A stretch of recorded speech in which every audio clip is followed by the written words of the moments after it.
السلام عليكم. النهارده هنبدأ سلسلة فيديوهات جديدة أنا قررت أسميها الهرم الصحي. الهرم لأنه من أكتر الأشكال الهندسية فيها ثبات. ثباته ده بيعتمد على إن كل جزء فيه معتمد على الجزء التاني منه علشان يفضل ثابت. يعني لو أنت أهملت جزء البنية كلها بتاعت الهرم بتبقى أضعف. في السلسلة دي هنتكلم عن 3 أعمدة رئيسية للهرم الصحي بتاعنا: التغذية والتمرين والنوم. النهارده هنبدأ بأولهم، هنتكلم عن التغذية وخسارة الدهون. الدهون اللي في البطن والكرش دي مش مجرد وزن زايد ممكن يكون شكله بايخ أو مضايقك بس. النسيج الدهني والدهون الزيادة دي تعتبر غدد صماء بتفرز هرمونات. زمان كنا فاكرين ان الدهون دي حاجه زي السفنجه هدفها تخزين طاقه وخلاص. لو بدات تاكل اكتر من اللي انت محتاجه بكتير قوي هتبدا السفنجه دي تخزن وتتملى بالطاقه الزياده اللي انت بتاكلها. في نفس الوقت لو ما اكلتش كفايه نفس السفنجه دي هتبدا تطلع الطاقه اللي متخزنه جواها عشان تمدك بالطاقه. بس لا، الموضوع طلع مش مقتصر على كده بس، دي تعتبر عضو فعال من اعضاء جسمك. غدة وبتفرز هرمونات وبتفرز سيتوكينات التهابية دهنية ما بقيناش نقدر نعتبرها انها inert او نيوترال او يعني محايدة في وظيفتها. زمان برضو كنا فاكرين ان الدهون الزيادة مشكلة للناس اللي عندها مشاكل في التحاليل بتاعتها او يعني عندهم مرض السكري من النوع التاني مثلا. بس دلوقتي احنا عارفين ومتأكدين بناء على داتا ان حتى لو التحاليل بتاعتك كويسة، لو عندك سمنة او سمنة مفرطة ده بيخليك عرضة لامراض القلب والسرطان والوفاة. لكن على الناحية التانية وعكس الشائع، انت مش محتاج تكون منشف زي البادي بيلدرز وهم على المسرح علشان تكون هيلثي. انا عايز اقولك ان ده كمان مش هيلثي. لو بصينا على الابحاث اللي عن الناس اللي عندها نسبة دهون عالية قوي هتلاقيهم احتمالية وفاتهم عالية جدا، ولو بصيت على الابحاث على الناس اللي نسبة دهونهم قليلة جدا جدا جدا برضه هتلاقي احتمالية وفاتهم عالية. ونفس الكلام ونفس الفكرة بالظبط بتحصل في التستوستيرون نفسه.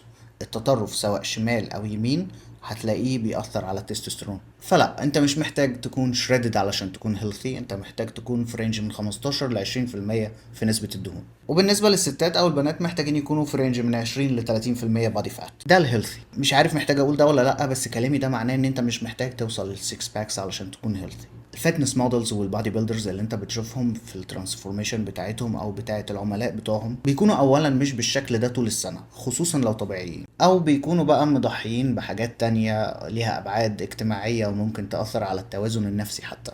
فمش شرط ابدا ان صحتك تكون محتاجه ان انت توصل للشكل ده او لاي شكل اصلا علشان تكون هيلثي. خلينا نحط دي كده على جنب الاول كمعلومه محتاج تفهمها وتهضمها كويس، علشان انا فاهم ان انت غالبا كل ما بتفتح اي اب في الدنيا بتلاقي ناس شريدت بطريقه فظيعه. فجوه مخك انت متخيل ان ده هيلثي او ان ده البيرفكت شيب بتاع الصحه، لكن الحقيقه ان ده مش بالضروره ابدا يكون هو اللي حاصل.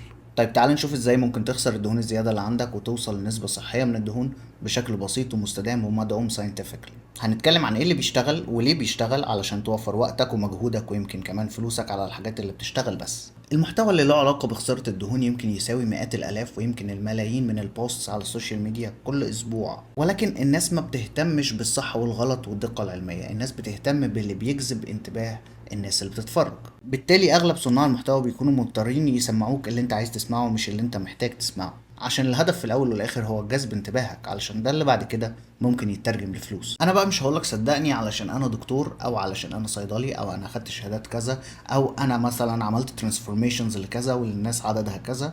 انا هقولك تصدقني علشان كل كلمة هتتقال مدعومة بدراسات. مفيش اي سبب تاني المفروض يخليك تصدق اي حد، فالمصادر كلها هتكون موجودة في الديسكريبشن كالعادة. طيب كفاية كده على الانترو، يلا بينا نبدأ. اغلب مشاكل الناس مش في خسارة الوزن ولا خسارة الدهون نفسها، اغلب مشاكل الناس في الحفاظ على النتيجة بعد ما يوصلوا للشكل هم عايزينه او عدم الاستسلام في نص السكة. كمية ابحاث كتير جدا بتقول ان حتى الناس اللي فعلا بتقدر تنجح انها تخس بترجع لوزنها اللي بدأت بيه في خلال 5 سنين، وساعات بيرجعوا لوزن اعلى من اللي هم بدأوا بيه. ده خلى ناس كتير قوي تبدأ تقول ان الدايت نفسه هو السبب في القصة دي كلها، وفضلت الفكرة دي تتغير والوردنج بتاعها يتحور لدرجة ان في ناس دلوقتي طالعة على السوشيال ميديا بتقولك الدايت هو السبب في ان انت بتزيد في الوزن. طبعا الكلام ده مش حقيقي، مفيش الكلام ده. الناس بتتخن لما بتوقف الدايت، وده بيكون لان الدايت مش متصمم بحيث انه يبقى شبه او قريب من اللايف ستايل بتاعك. انما اثناء الدايت نفسه الناس بتخس. انت لو عملت دايت اثناء الدايت انت هتخس. جسمك فعلا كإنسان بيشتغل ضدك وانت بتحاول تخسر دهون، وبيحاول فعلا انه يرجع الوزن اللي انت خسرته او اللي انت بتحاول تخسره. لكن دي حاجات ليها اسباب، زي مثلا انك بتحرق كالوريز اقل شوية لما بتخسر وزنك، وزي مثلا ان الجوع بيزيد لما برضو بتخسر وزنك وتبقى عامل دايت. بين الحاجتين اللي انا ذكرتهم دلوقتي دول في حاجات كتير قوي وتفاصيل كتير قوي بتحصل فعلا بتحاول انها ترجع لك وزنك اللي انت خسرته او اللي انت بتحاول تخسره. لكن مهم قوي نفهم ان ده مش عيب في الدايت ولا عيب فيك انت كبني ادم، دي طبيعتك كبني ادم، ان انت بتحاول جسمك بيحاول يسرفايف، فبيخليك اللي هو ايه ده، انا ليه بخسر كل الوزن ده؟ مخازن الطاقه بتاعتي كلها عماله تختفي وتخس. طب ما نحاول نرجع الحاجات دي تاني، يمكن نحتاجها بعدين. فميكانيزمات البقاء اللي جوه جسمك ديت انت صعب قوي ان انت تحتال عليها وتعمل لها بايو هاكينج من غير ما تبوظ حاجه او من غير ما تاخد ادويه تقيله.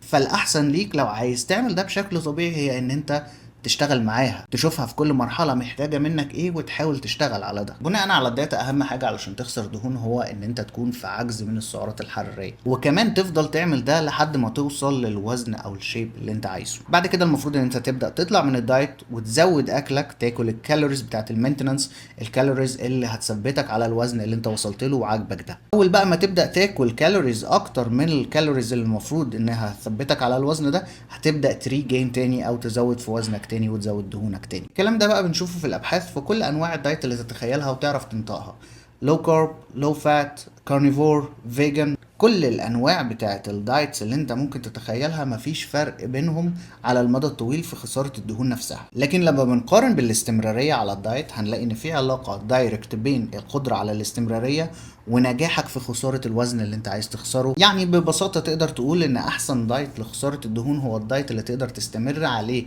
بسهولة فترة كافية لخسارة كل الدهون اللي انت عايز تخسرها. اذا الاستمرارية نفسها في عجز السعرات هي الحل لكل المشاكل دي، مش الاستمرارية في دايت معين او طريقة اكل معينة بعينها. في شوية من الناس ممكن يقول انا عملت عجز سعرات وما خسرتش وزن، انا وزني بدأ يزيد لما بدأت احسب سعرات وحاولت ادخل في عجز سعرات.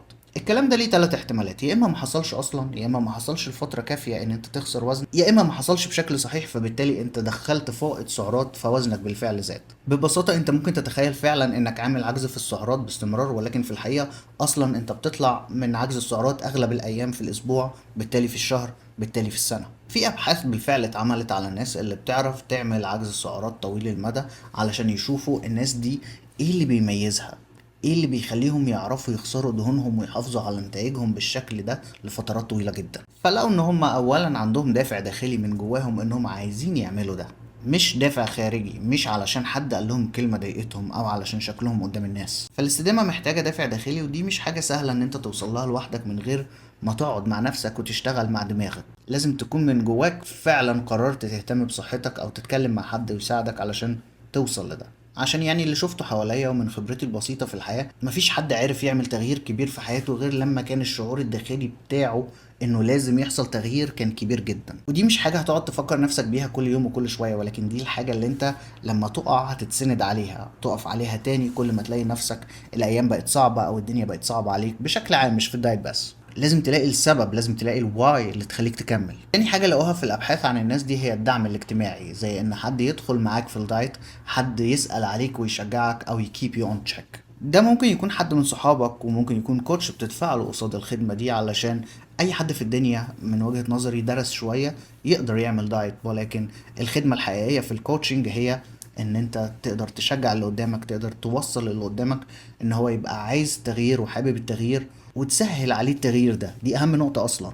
الكوتشنج لازم يحقق الدعم الاجتماعي، ولنفس السبب ده الناس اللي بتتجمع بشكل اجتماعي حوالين نمط اكل معين زي الدايت الذي لا يجب ذكر اسمه علشان الازعاج، هم الناس اللي تبعه بيكونوا مزعجين جدا، وزي الفيجنز وزي كارنيفورز وزي الناس بتاعت الكيتوجينيك دايت، كل الناس المزعجة دي بيكونوا بيقووا بعض وبيكونوا أقوياء وبيشجعوا بعض بشكل كبير جدا، وده بيخليهم يستمروا على الدايت بتاعهم أو النمط الغذائي بتاعهم لفترات طويلة جدا أكتر من أي حد متابع الموضوع كاجوال كده. وعشان كده هتلاقي ناس منهم كتير بتقول انا جاب معايا نتيجه. هو كده كده عجز السعرات هيجيب نتيجه ايا كان انت بتعمل ايه او ماشي على ايه، سواء طبقت عجز السعرات ده قاصد او اتطبق لوحده بمجموعه قوانين ممنوعات ومع مسموحات. يعني ايا كان انت هتطبقه ازاي، سواء واخد بالك او لا، هو لما يتطبق هتلاقي نفسك واصل لنتيجه كويسه. بس عامة الأنواع دي من الناس بشكل عام بيكونوا مزعجين جدا بالنسبة لأي حد متعلم ودارس، لكن بجد الرابطة الاجتماعية اللي هم فيها بتخليهم فعلا يستمروا أكتر بكتير من الناس العادية.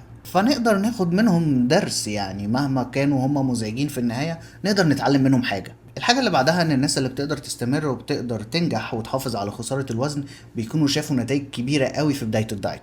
هو ده مفاجئ شوية، ولكن انا لما قرأت الدراسة انا بدأت افهم ايه الفكرة اللي ممكن تكون حاصلة في دماغ الناس دي. الموضوع عامل زي القصة بتاعت الفار اللي جم يغرقوه وسابوه يغرق، وقعدوا يحسبوا قعد كام دقيقة علشان يغرق. بعد كده جابوا فار تاني وجم يغرقوه بعد كام دقيقة، قبل ما يبقى خلاص هيموت راحوا جم ايه، انقذوه وحطوه تاني، ادوله امل ان هو هيعيش، وراحوا حطوه يغرق تاني، فقعد وقت اطول بكتير جدا من الفار اللي ما خدش اي امل خالص. فتقريبا رؤية نتائج كبيرة في اول الدايت او في اول الرحلة بتاعتك بتديك امل ان انت يعني انا هوصل شكلي اللي انا عايزه. مع ان لو اي حد دارس هيكون عارف وفاهم كويس قوي ان في بداية اي دايت انت بتخسر وزن كبير جدا من المية، والنتيجة بتكون مبهرة بسبب المية.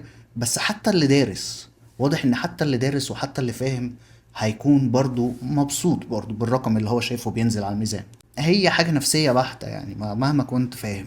اصلا لو خدت بالك كويس هتلاقي ان كل حاجة ليها علاقة بالنتائج طويلة المدى لحد دلوقتي مرتبطة بالسيكولوجية والنفسية اكتر من نوع الدايت نفسه. حتى المهم ان النقطة اللي بعدها هي تفصيل الدايت للتفضيلات بتاعتك انت، لانه هيكون قريب ساعتها من اللايف ستايل بتاعك، بدل ما تعمل تغييرات جذرية او تغير من اللايف ستايل بتاعك كامل علشان توصل للنتيجة وبعد كده تلاقي نفسك مش عارف تكمل بقية حياتك على نفس اللايف ستايل الجديد ده. تغييرات بسيطة زي تقليل الزيوت والدهون بشكل عام في الطبيخ بتاعك، وتبديل الصودا العادية بصودا دايت، تبديل السكر العادي بسكر دايت، وتبديل الدريسنج العادي بدريسنج قليل السعرات او دريسنج دايت. يعني الحاجات دي لوحدها ممكن يشيلوا مئات السعرات من استهلاكك على مدار ايام واسابيع وشهور، بالتالي يشيلوا كيلوهات من وزنك على مدار ايام واسابيع وشهور. النقطة اللي بعد كده هي البروتين والفايبر في الدايت بتاعك. الدايت عالي البروتين والتركيز على الفايبر بيخلوا الناس شبعانين اكتر وبيحصلوا على نتائج احسن. الموضوع بيكون بالبساطة دي، في ابحاث الفرق بين خسارة الدهون هنا وخسارة الدهون هنا على نفس الكالوريز، الناس اللي اكلت بروتين اكتر اخدت نتائج افضل شوية. كمان الوعي الشخصي بنفسك له عامل كبير وافضلية كبيرة جدا، زي انك توزن اكلك وتشوف سعراته وتوزن نفسك. وفي ابحاث بتقول انك مجرد المتابعة بدون التزام بسعرات معينة، انك بس تحسب الكالوريز بتاعتك وتشوف بتاكل كام كالوري في اليوم، ده بيخلي بعض الناس تكون مور اوير او يعني عندها وعي اكبر لدرجة انها بتخسر وزن. بيكونوا بدأوا يستوعبوا ان لا انا شكلي فعلا باكل كتير، لا ده فعلا السعرات اللي انا باكلها دي شكلها كبير. وبالمناسبة انت مش دايما محتاج تحسب كالوريز، زي ما قلت لك من شوية انت ممكن تطبق بعض القواعد تخليك توصل لعجز السعرات، ولكن الى متى؟ يعني هل الموضوع بدون حسبة كده هيفضل sustainable لحد ما اوصل للوزن اللي انا عايزه ولا لا؟ فعلا الله اعلم. يعني انت لان انت جايبها تخمينية اكتر بكتير، وحساب السعرات نفسه برضو تخميني ولكنه educated guess. انت بعد ما تحسب هتلاقي نفسك مثلا جربت على الحسبة بتاعتك وممكن تلاقي نفسك ما نزلتش، ده معناه ان انت محتاج تاكل كالوريز اقل. وفي نفس الوقت انت لو بدأت تحسب انت مش محتاج تحسب الى الابد، انت مع الوقت هتلاقي نفسك بالانتويشن بالحدس بتاعك انت عرفت ان هو ال 100 كالوري من كذا يساوي كذا، او الوجبه اللي هي فيها حته اللحمه اللي قد كده دي تقريبا مع شويه الرز دول تقريبا يساووا كذا. لو جيت تشوف انت كنت في الاول خالص بتخمنها كام، وبعد ما بدأت تحسب بفترة قصيرة بقيت بتخمنها كام، هتلاقي نفسك اقرب للحقيقة. طيب وبقية الماكروز، هل بقية الماكروز مهمة؟ البروتين، الكارب، الفاتس، انا لسه قايل لك البروتين ولسه متكلم عن الفايبر، ولكن الكاربس والفاتس دي سورسز اوف انرجي. انت المفروض اول ما تيجي تحسب الكالوريز بتاعتك تشوف احتياجاتك ايه، الكالوريز اللي هتخسسك وهتدخلك في عجز السعرات قد ايه، وتشوف جرامات البروتين المناسبه لجسمك وللبادجت بتاعتك بكام، وبعد كده الباقي من الكالوريز بين الكربوهيدراتس والفاتس على حسب تفضيلاتك الشخصيه. طيب بالنسبه بقى للتمرين وخساره الدهون، التمرين انا حاطه لوحده في الفيديو الجاي، غالبا هبدا اتكلم عن التمرين، واحتمال يبقى فيديو اطول من ده كمان، علشان التمرين المفروض يبقى هدفه اسمى بكتير جدا جدا من خسارة الدهون او من مجرد خسارة دهون. التمرين كده كده مش هيساعدك ان انت تخسر دهون لو اعتمدت عليه لوحده، الدايت هو اكتر حاجة هتساعدك انك تخسر دهون لو اعتمدت عليها حتى لو لوحدها، ولكن التمرين مهم جدا جدا لبقية الحاجات كلها تبع الصحة، ويمكن اهم من الدايت نفسه. استنوني الفيديو جاي بقى انا هتكلم فيه عن التمرين بشكل موسع، يمكن الفيديو يطول ويبقى ممل اكتر من كده، بس هيبقى انترستنج، هحاول اخليه انترستنج.